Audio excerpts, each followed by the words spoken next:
Assalamualaikum, salam keluarga Malaysia. Anda bersama saya Aziz Zainal Alam dalam Pastikan Sahih edisi Rabu 7 September 2022. Jangan kongsi berita palsu kerana tindakan itu boleh menyebabkan anda didakwa. Ayuh bersama-sama kita terapkan budaya tidak pasti jangan kongsi dalam usaha memberi kesedaran kepada orang ramai tentang kesan buruk menyebarkan berita palsu. Kita mulakan dengan segmen Sahih.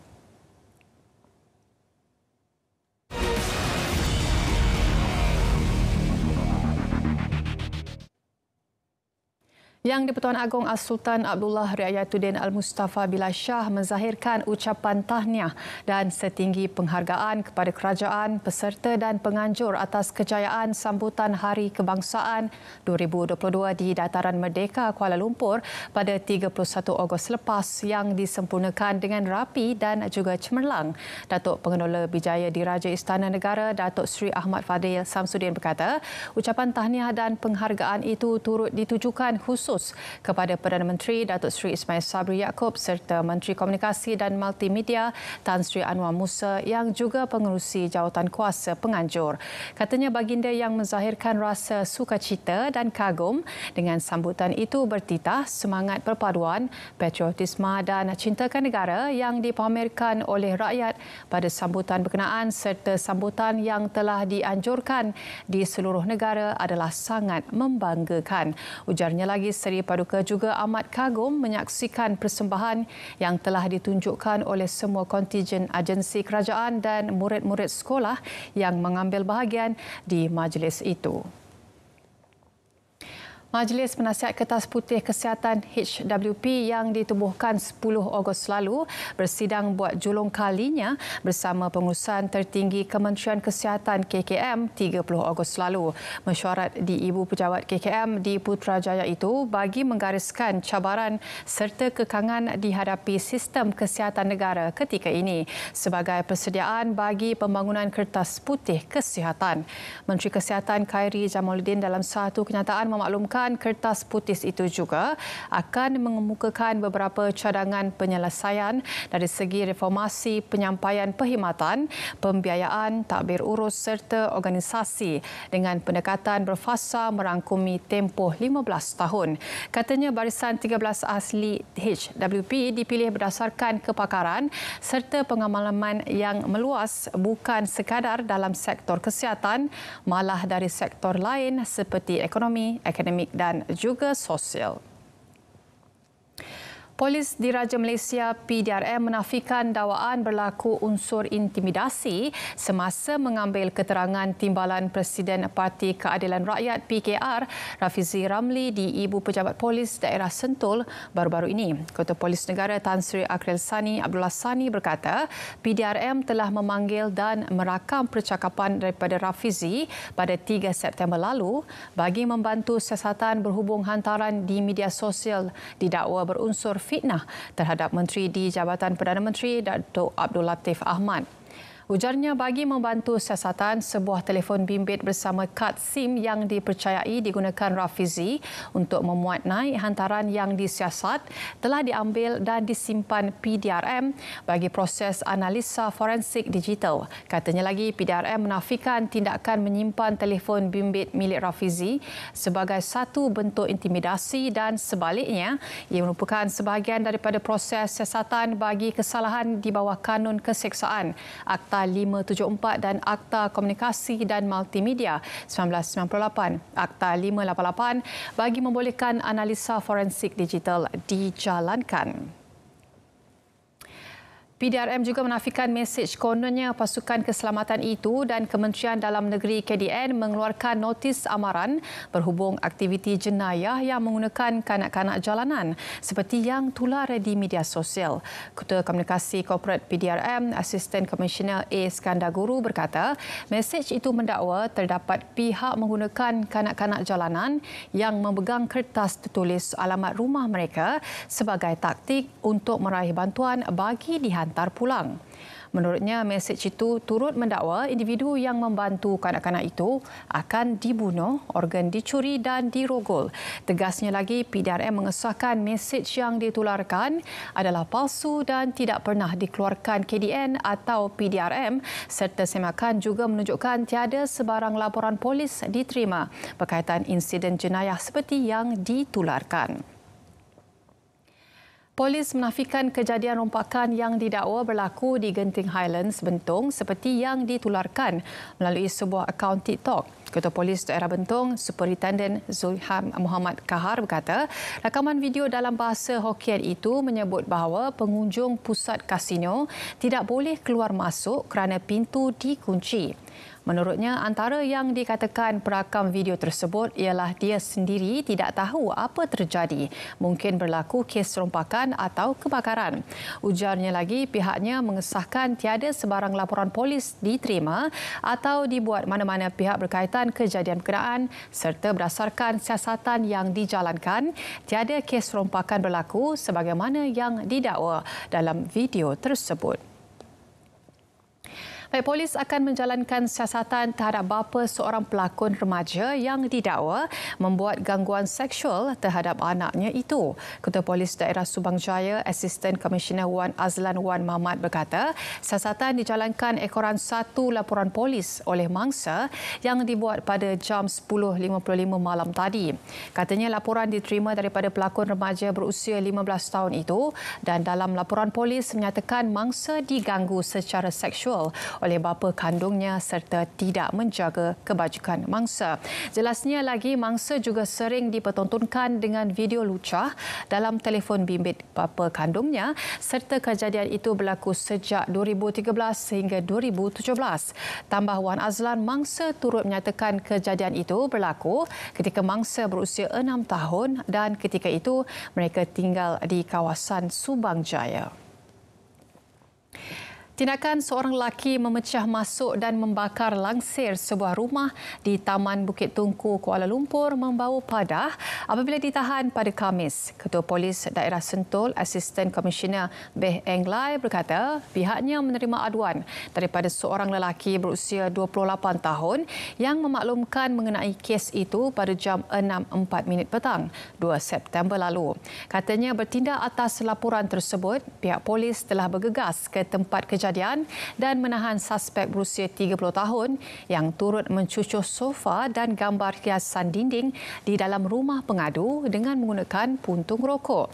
Tambah Eng Lai, suspek didapati mengalami masalah mental dan telah dihantar ke Hospital Kuala Lumpur untuk mendapatkan rawatan. Ujarnya lagi, motif kejadian masih dalam siasatan dan kes disiasat di bawah Seksyen 427 Kanun Keseksaan kerana melakukan perbuatan khianat. Seorang wanita ditahan polis kerana disyaki cuba melarikan pelbagai barangan bernilai hampir RM1,000 dari sebuah pasar raya di Tebrau 31 Ogos lalu. Ketua Polis Daerah Johor Bahru Selatan, Asisten Komisioner Raub Selamat berkata, seorang lelaki berusia 33 tahun yang dipercayai pasangan wanita berkenaan sedang diburu polis selepas berjaya melarikan diri. Pasangan tersebut mengambil beberapa barangan di pasar raya tersebut sebelum keluar tanpa membuat pembayaran di laluan kaunter pembayaran secara layan diri. Jelasnya, pengadu memaklumkan beliau menyedari kejadian itu pada jam 7.15 malam, iaitu seorang wanita berusia 31 tahun dan pasangannya lelaki berusia 33 tahun cuba mencuri barangan pasar raya tersebut. Katanya lagi, pasangan itu dipercayai cuba keluar tanpa membuat pembayaran barangan yang diambil mereka yang kesemuanya bernilai RM952.19. Antara barangan diambil termasuk pelbagai jenis coklat, cangkuk kenderaan dan juga pemegang telefon bimbit. Baik, pastikan sahih berehat seketika. Kita akan kembali lagi selepas ini.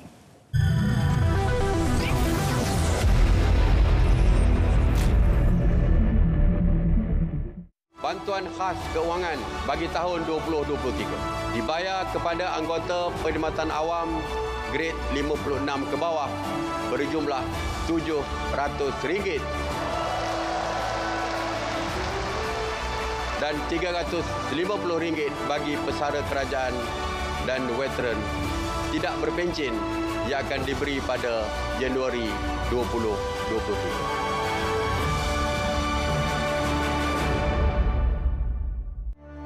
Menaikkan kadar maksimum jumlah cuti rehat yang boleh dikumpulkan bagi tujuan award wang tunai daripada 160 hari ke 180 hari. Dengan kenaikan kadar maksimum CGR ini, membolehkan cuti tersebut disimpan bagi tujuan award wang tunai di masa persaraan sekaligus meningkatkan tunai di tangan pada hari persaraan kelak.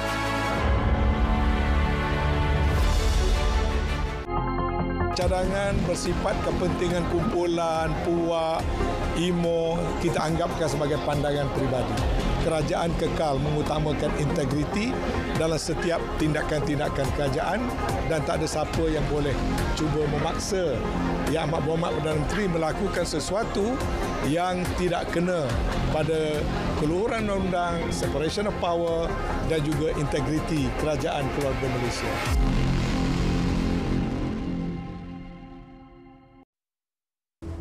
Kita mengekalkan dasar di mana harga ayam perlu terus dikawal dan juga keutamaan ke tahap kecukupan bekalan domestik kekal menjadi satu prioriti. Pada masa yang sama, kita perlu memberikan perhatian kepada kebajikan industri penternakan ayam itu sendiri. Artinya pengeluar-pengeluar terus aktif mengeluarkan sejumlah ayam yang tertentu di mana keperluan domestik pada masa ini memerlukan pada kira-kira 69 juta ekor ayam pada setiap bulan bagi keperluan domestik.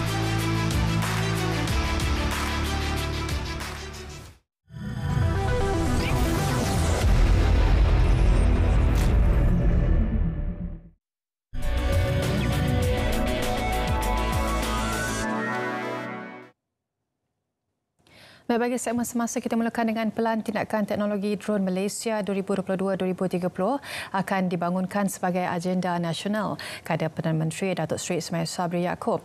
Perdana Menteri berkata industri drone di Malaysia berpotensi menjana pertumbuhan sebanyak 50.71 bilion ringgit kepada keluaran dalam negara kasar KDNK dan berupaya mewujudkan 100,000 peluang pekerjaan menjelang 2030. Perkara itu diputuskan dalam mesyuarat kedua Majlis Ekonomi Digital dan Revolusi Perindustrian keempat negara di pengerusikan beliau semalam, yang turut dihadiri menteri-menteri serta ketua-ketua jabatan dan agensi terlibat. Tambah beliau, sistem pengurusan trafik UAS-TM juga akan dibangunkan bagi meningkatkan kecekapan proses pendaftaran operator drone untuk meningkatkan pendaftaran UAS menjelang 2030. Mahkamah Tinggi hari ini diberitahu bahawa Datuk Seri Dr. Ahmad Zahid Hamidi selaku penjawat awam iaitu Menteri Dalam Negeri tidak boleh menerima sumbangan wang atau barangan berharga mengikut Seksyen 165 Kanun Keseksaan. Timbalan Pendakwa Raya Datuk Raja Rozela Raja Toran berkata tindakan Ahmad Zahid menerima sumbangan seperti mempermainkan undang-undang sedia ada. Seksyen 165 Kanun Keseksaan menyatakan penjawat awam menerima apa-apa benda yang berharga dengan tiada balasan daripada orang yang ada kena-mengena dalam apa-apa prosiding atau urusan yang dijalankan oleh penjawat awam itu. Raja Rozela berhujah undang-undang sedia ada seperti Seksyen 165 Akta Suruhanjaya Pencegahan Rasuah Malaysia SPRM dan Akta Cukai tidak mengiktiraf sumbangan politik kepada individu atas kapasitinya sebagai penjawat awam. Banjir kembali melanda daerah Baling, Kedah semalam apabila hujan lebat hampir 2 jam melanda beberapa buah kampung di daerah itu. Antara yang terjejas ialah Kampung Iboy, Kampung Bendang Padang, Kampung Hangus, Kampung Sungai Batu dan Taman Bayu Sejahtera. 2 buah pusat pemindahan sementara PPS banjir dibuka bagi menempatkan 30 buah keluarga. Ketua Bahagian Pengurusan Bencana dan Operasi Angkatan Pertahanan Awam APM Kedah, Kapten Pertahanan Awam Saifuddin Abdullah berkata 2 PPS yang dibuka ialah di Dewan Padang Empang yang menempatkan 22 buah keluarga, manakala PPS di Masjid Kampung Hangus menempatkan 8 keluarga terjejas. Sehingga pukul 11 malam hari yang sama, bilangan penduduk terjejas banjir di kawasan tersebut yang ditempatkan di 2 PPS berkenaan masih dikemas kini. Bantuan menyelamat turut melibatkan beberapa agensi kerajaan termasuk Polis Diraja Malaysia, PDRM, Jabatan Bomba dan Penyelamat Malaysia, JBPM, Pejabat Daerah Baling, Jabatan Kebajikan Masyarakat JKM dan juga Rela. Mahkamah Rayuan semalam menolak permohonan bekas Naib Presiden Parti Keadilan Rakyat PKR, Datuk Zuraida Kamaruddin, untuk membatalkan saman PKR yang mendakwa beliau melanggar syarat bond yang mengikatnya kepada parti itu. Panel 3 hakim diketuai Datuk Wazir Alam Aidin Mira dalam keputusan sebulat suara berkata mereka bersetuju dengan dapatan Mahkamah Tinggi bahawa isu kesahihan dan kesahan kontrak di antara Zuraida dan PKR hanya boleh ditentukan melalui perbicaraan penuh. Ujarnya lagi, mahkamah perlu mendengar keterangan penuh secara berdokumen maupun lisan sebelum keputusan dibuat. Panel 3 hakim tersebut turut tidak mendapati Hakim Mahkamah Tinggi telah terkhilaf dalam memutuskan isu yang dibangkitkan melalui saman ini yang dirasakan adalah tidak wajar untuk dipertimbang bagi permohonan tersebut. Jelas beliau rayuan itu ditolak dengan kos RM10,000 dan keputusan Mahkamah Tinggi adalah dikekalkan. Kementerian Perdagangan Dalam Negeri dan Hal Ehwal Pengguna KPDN HEP Pulau Pinang menyita 1,810 liter minyak diesel bernilai RM3,892 selepas menumpaskan satu kegiatan penyelewengan di stesen minyak yang terletak di Jalan Permatang Pau, Seberang Jaya, Pulau Pinang semalam. Malam tadi, Ketua Pegawai Penguatkuasa Negeri KPDN HEP Negeri Pulau Pinang, A. Morgan berkata hasil aduan orang awam pihaknya telah menjalankan serbuan ke atas lori yang sedang membuat pengisian dalam keadaan meragukan pada jam 6.45 petang semalam. Jelas beliau pihaknya difahamkan modus operandi oleh orang yang disyaki yang ditahan pada petang itu membuat pengakuan sendiri bahawa dirinya bekerja atas arahan pihak lain dan menerima upah dari seorang majikan yang tidak nyatakan nama. Ketika serbuan dilakukan, didapati seorang lelaki sedang membuat pengisian minyak diesel ke dalam tangki asal lori berkenaan. Pemeriksaan lanjut ke atas lori berkenaan mendapati terdapat sebuah tangki minyak yang diibuasuai dan diletakkan di atas lori tersebut. Seorang remaja lelaki ditemui lemas di kawasan rekreasi air terjun Batu Berangkak di Kampar Perak. Mangsa Luqman Hakim Ismail Sukri, 16 tahun, yang tenggelam di air terjun itu berjaya dikeluarkan dengan bantuan orang awam. Jabatan Bomba dan Penyelamat JBPM dalam satu kenyataan memaklumkan pihaknya menerima panggilan berhubung kejadian itu pada 11.52 pagi. Sepasukan dari Balai Bomba dan Penyelamat BBP Kampar yang tiba di lokasi kejadian bagi memberi rawatan CPR gagal untuk menyelamatkan mangsa. Hasil pemeriksaan menunjukkan badan mangsa tidak menemui sebarang kesan-kesan berlaku jenayah kekerasan. Mayat mangsa kemudian dibawa ke Hospital Kampar untuk tujuan bedah siasat. Festival yang memamerkan pelbagai spesies dan bunga-bungaan serta tanaman hiasan Floria Diraja Putrajaya 2022 yang dijadualkan berakhir semalam dilanjutkan sekali lagi sehingga Ahad ini, dan Perbadanan Putrajaya PPJ mengumumkan pelanjutan festival itu berikutan sambutan yang amat menggalakkan daripada orang ramai. Dan ikuti laporan khas pastikan sahih dengan tajuk Floria Diraja Putrajaya 2022 Taman Keluarga Malaysia. Silakan.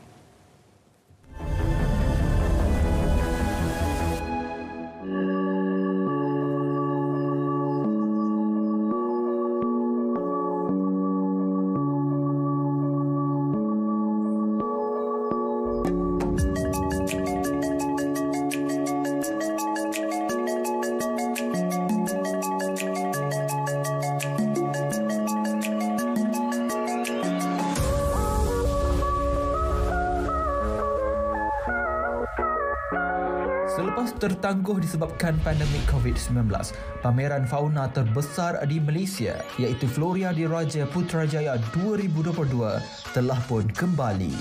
Pameran bunga tahunan ini telah berlangsung dengan meriahnya di Anjung Floria Putrajaya selama 10 hari. Raja Permaisuri Agong Tuanku Hajah Azizah Aminah Maimunah Iskandariah telah berkenan merasmikan Floria Diraja Putrajaya 2022 serta melawat tapak festival di Anjung Floria yang mempamerkan pelbagai spesies dan kultivar bunga-bungaan serta tanaman hiasan. Semasa COVID, dan 2 tahun saya dikunci di Istana Negara, lock up ya, macam dalam jail saya kata. Saya bersama-sama dengan semua warga Istana Negara, pekerja-pekerja, kami sempat ya berkebun, bertanam sayur di belakang istana. Banyak juga kebun masih ada, cuma mungkin sekarang ni oleh kerana kesibukan kuranglah kami semua pergi ke kebun, tetapi berhasillah dapat merasa timun, kacang botol, kacang panjang, kangkung, bayam. Pelbagai flora dapat dilihat di sini dan sambutan yang diterima juga cukup menggalakkan di mana lebih 200,000 pengunjung telah pun berkunjung di sini. Disebabkan sambutan menggalakkan itu, Festival Bunga Putrajaya ini telah disambung sehingga 6 September lalu.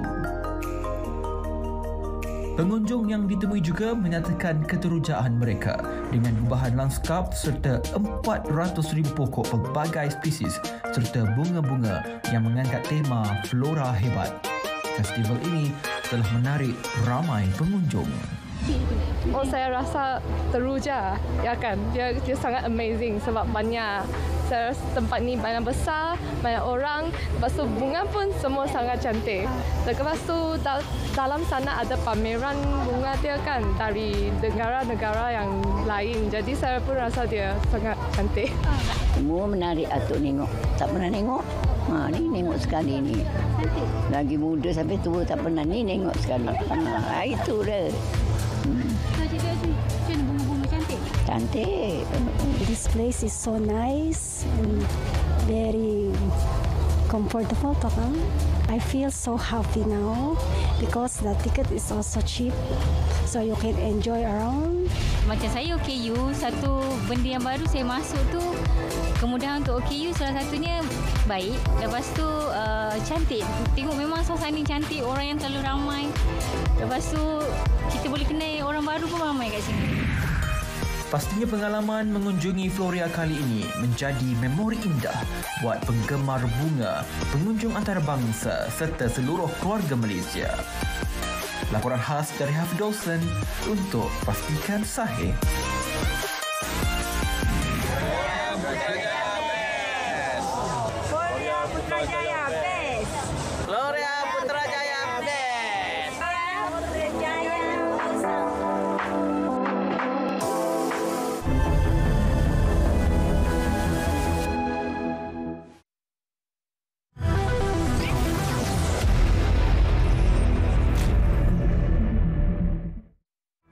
Satu lagi perkhidmatan untuk menawarkan barangan yang lebih murah iaitu melalui pembelian secara online. Dalam hubungan ini, Malaysia Digital Economy Corporation (MDEC) sedang menyiapkan kerangka yang terakhir di mana apabila pembelian dibuat secara online akan ada diskaun yang tertentu supaya rakyat mendapat barangan dan perkhidmatan secara yang lebih murah lagi.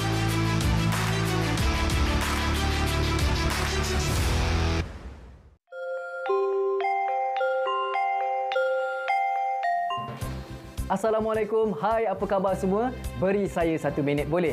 Ya, sama-sama kita hayati prinsip rukun negara. 5 prinsip rukun negara: kepercayaan kepada Tuhan. Yang kedua, kesetiaan kepada raja dan negara. Yang ketiga, keluhuran perlembagaan. Yang keempat, kedaulatan undang-undang. Dan yang kelima, kesopanan dan kesusilaan. Ada lagi ke yang tak hafal prinsip rukun negara ni?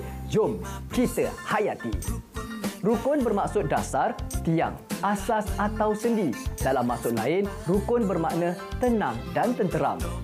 Tahukah anda, pengisytiharan rukun negara dilaksanakan oleh Yang di-Pertuan Agong keempat, almarhum Tuanku Ismail Nasiruddin Shah. Pada 31 Ogos 1970, rentetan peristiwa 13 Mei 1969. Apa akan berlaku sekiranya kita melanggar prinsip rukun negara? Akta hasutan serta beberapa peruntukan dalam kanun keseksaan adalah contohnya. Sama-sama kita menghayati dan amalkan prinsip rukun negara demi kesejahteraan bersama.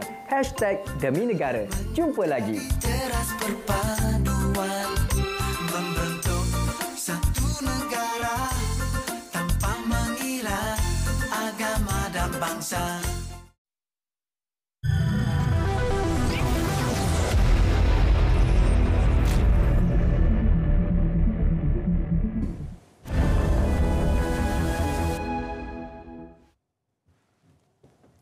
Baik, bagi segmen notifikasi, kita mulakan dengan bicara diary rawat dengan kupasan menarik kecederaan ligamen ACL, gejala dan juga rawatan bersama dengan Dr. Gandhi Nathan Solaya iaitu pakar perunding ortopedik sukan dan sendi Ara Damansara Medical Center dan juga dengan Nelson Tengkah Fai iaitu pegawai fisioterapi Ara Damansara Medical Center. Anda boleh saksikan malam ini jam 9 malam melalui saluran berita RTM My Freeview 123 dan juga di TV1 juga melalui RTM Klik. Baik, Hari Malaysia 2022 anda boleh semai ataupun saksikan bersama dengan mengikuti peringkat kebangsaannya pada 16 September 2022 jam 8 malam yang akan diadakan di Dataran Memorial Pengisytiharan Kemerdekaan Melaka. Seluruh keluarga Malaysia dijemput untuk hadir. Baik, permohonan fasa 2 bagi peranti siswa keluarga Malaysia dibuka mulai 1 Ogos hingga 30 September 2022 secara dalam talian di perantisiswa.kkmm.gov.my dan segala pertanyaan anda boleh ajukan di helpdesk.upps@kkmm.gov.my juga menerusi talian telefon yang tertera. Baik, jom ikrar derma organ terkini. Jom daftar dan juga kemaskini sebagai pengikrar derma organ melalui aplikasi MySejahtera anda. Dan untuk maklumat anda, buat permulaan telah tersedia kemaskini untuk pengguna App Store, manakala Android bakal menyusul. Baik, sebanyak 2,000 beg darah diperlukan bagi merawat 1,000 pesakit setiap hari. Orang ramai dirayu agar tampil menderma darah bagi memastikan bekalan mencukupi terutamanya di musim perayaan. Baik, sekian sahaja daripada kami dipastikan sahih. Jangan lupa untuk teruskan bersama kami esok jam 3.30 petang.